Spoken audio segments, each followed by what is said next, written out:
The type of soil affects the variety in different ways. One, it affects the chemistry of the wine. So in certain soils, for example, if we have volcanic type soils that are found on the eastern side of the valley, you tend to have much greater acidity in the wines than if you have maybe more sedimentary type soils like we do on the west. So there's an increased acidity perception, but also you can have the flavor of the soil come through in the wine too. So in some cases, you experience a Cabernet that's got a dusty flavor like in Rutherford, and that comes from the soil. Or you might have minerality in a lot of the wines, and the minerals come from maybe the stones where the grapes are planted, where the grapes are growing. So it manifests itself in many different ways. Every bottle of wine has a story, and that's a very important thing to transmit for me as a winemaker to the consumer, because it's pretty easy to pop open a bottle, drink it, or taste it, and say you like it or you don't.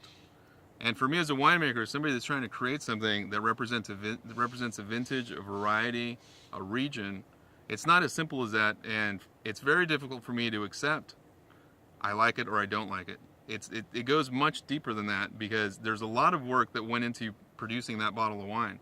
And the story I'm talking about is, how hot was it that harvest? Did my Cabernet get mature that year? Did I have trouble-free fermentations? Did I have the proper oak? And all that comes together in the end 3 years later when it's finally released to the consumer to taste. And that's why I say it's a story, and it's a story worth understanding so that you have an even bigger appreciation of the wine, whether you like it or not, when you ultimately taste it.